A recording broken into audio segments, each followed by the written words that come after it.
حي على الفلاح. Every human being, whether he be a believer or disbeliever, they're being told this. So this is not just a declaration to Muslims, it's a declaration to humanity. Oh, human beings, you are, no doubt, each and every one of you is actively engaged in toiling labor. Now let's see what kind of toiling labor. First, قدح. It's been described by الشوكاني القدح في كلام العرب السعي في الشيء بجهد من غير فرق بين أن يكون ذلك الشيء خيرا وشرا. This is a struggle towards something without any distinction, and it's a laborsome struggle without any distinction whether it's a good thing or bad thing. You're just engaged in it. You just got to get it done. You don't care if it's good or bad. So it's not an evil work or a good work necessarily, it's just work altogether. Then we find جهد النفس في العمل والكد فيه. This is what we find by Zamakhshari, the linguistic tafsir of Quran.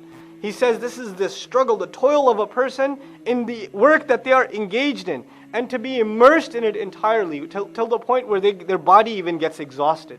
Their body gets tired from that work, that project that they have before them. Now see, all of this, when we do hard work, we have that goal in front of us, but Allah puts us different goal. He says, إِلَى رَبِّكَ إِنَّكَ كَادِحٌ إِلَى رَبِّكَ كَدْحًا. You are engaged in this active work rigorously, non-stop, day in and day out, business. You go to somebody, how's it going? Alhamdulillah, housework, man, it's a lot of work. Yeah, busy, It's always that. What's going on in life? Oh, well, there's this one thing going on. There's this other thing going on. We got to finish this project. And you take 20 minutes describing the guy, your project that you're about to finish, or this new business you're about to start, or this class you're about to take, or this term paper you got to hand in. It's always something. But Allah says these tiny milestones, what ends up happening is you forget where you're headed. You have to go to one, then to the next, and you stop realizing you're actually on a highway, and these are just small stops. Where does this highway end? What's the conclusion? Remember we talked, this surah is about inevitability? What's the inevitable? Where are you going to end up? To your Lord.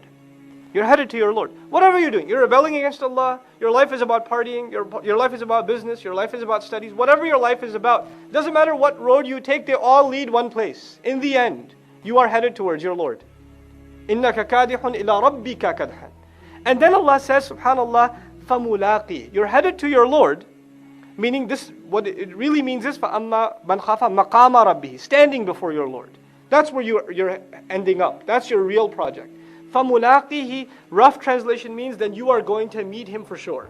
Then as a consequence of this toil, you're going to meet Him. Now this work, this laborsome effort that the person is doing isn't necessarily to please their Lord. They're just doing it for their life. Doesn't matter what you do it for though, you're still headed to your Lord. And you will, one of the translations of فَمُلَاقِهِ is that you will meet Him. That you will meet, meaning your Lord. But it's been interpreted other ways also, like As-Sabuni in Safwat al-Tafasir says, فَمُلَاقٍ كَدْحَكَ. You're going to meet your own labor. And this has been supported in the Quran. You're going to work so hard, maybe you'll see the fruits of your labor, maybe you won't. Even if you do see the fruits of your labor, those aren't really the fruits of your labor. Where do you see the real fruits of your labor? With Allah. That's where they really are. So when you get there, you'll come into contact with what you had been doing. Allah won't show you anything except what you've been doing yourself. وَوَجَدُوا مَا عَمِلُوا حَاضِرًا. They will find whatever they did standing right in front of them like a mirror. Everything that they used to work on. So this is the reality that's been depicted in إِنَّكَ كَادِحٌ إِلَىٰ رَبِّكَ كَدْحًا فَمُلَاقِهِ. Whether we strive to please our Lord, whether we believe or we disbelieve, we're on this conveyor belt that's moving whether we like it or not. Whether we're sleeping or awake. Whether we're in college or we're working, whether we're married or unmarried, whether we're sick or we're healthy. There's no day off. We're constantly moving in that direction. In a journey in life, you can take a break, you could stop. But there's not a moment that goes by that we're not on this journey. There's not a moment that goes by. That reality has been explained in these very few powerful words. That journey comes to a conclusion for the sky and the earth when it cracks and the earth stretches. Where does this journey come to conclusion for us? Where is it? When we get to that, our Lord, what's going to happen there? Now that door has been opened for that thought, that's what's coming next. فَأَمَّا مَنْ أُوتِيَ كِتَابَهُ بِيَمِينِهِ. Then as for the one who had been given his book in his right hand. كَلَّا إِنَّ كِتَابَ الْأَبْرَارِ لَفِي عِلِّيِّينَ. The book of the righteous will be in the highest, right? That book that has the record, the roster of everyone. So you take out the notebook, the binder that belongs to you from the book of the entire righteous, and then it gets handed to you in what hand? The right hand. It gets handed to you in that right hand. From Al-Illiyin. So now this book that's handed to the right hand, let's look at a couple of words in here that are really important.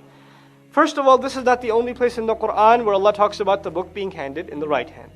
We find فَأَمَّا مَنْ أُوتِيَ كِتَابَهُ بِيَمِينِهِ فَيَقُولُ, and he's going to say, هَا أُمُقْرَأُ كِتَابِيَ, hey, come here, read my book.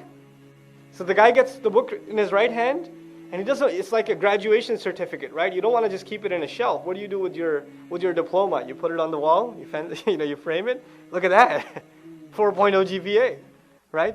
So you want to show it to people. So you get your book in your right hand, and you want to show it. So he goes around the day. Nobody cares on the day of judgment, but he can't hold himself. اقرأوا كتابي, read my book. إني ظننت أني ملاق. Same word that ends this surah. I was so sure that I'm going to come into contact ملاق حسابية with my accountability.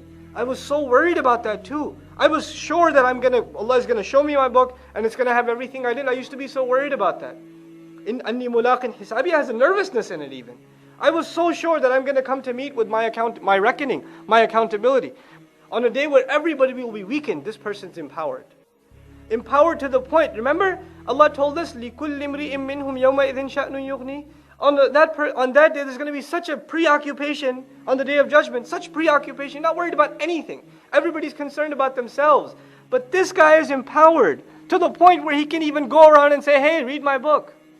Who's going to say, read my book on that day? Right, except the one who's been given this freedom, this reign, this relaxation.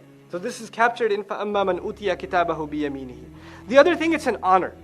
The right hand is also considered an expression of honor. And of course we said fulfilling agreement. So he has that, as soon as he gets the book in his right hand, he knows Allah has agreed and fulfilled his agreement. He already knows where he's headed.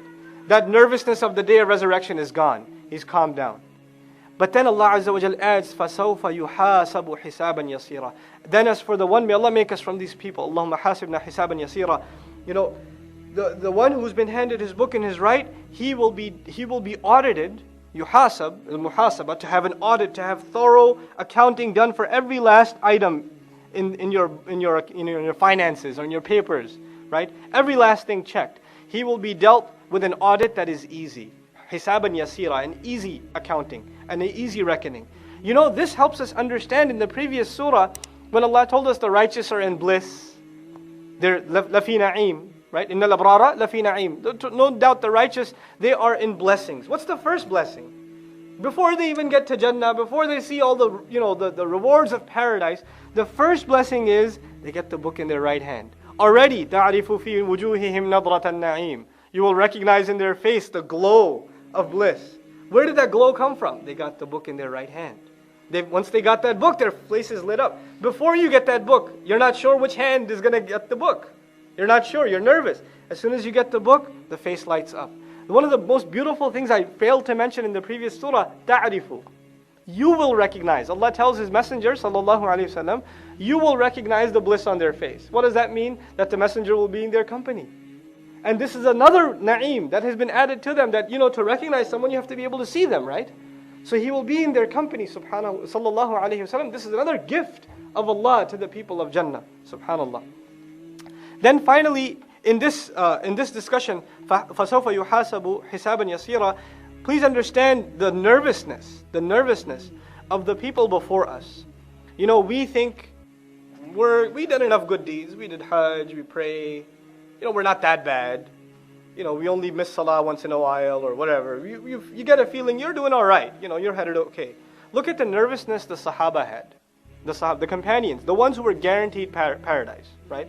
Abu Bakr as-Siddiq radiallahu anhu says, if one of my feet was in paradise and the other, وَأُخْرَى خَارِجَهَا, and the other was outside, مَا أَمِنْتُ مَكْرَ اللَّهِ, I wouldn't feel safe from Allah's plan with me. I'm still not sure what Allah has decided for me. I'm still nervous. You look at Umar bin al-Khattab radiallahu anhu. He says, Wallahi, لَوْ نَادَ مُنَادٍ يَوْمَ الْقِيَامَةِ.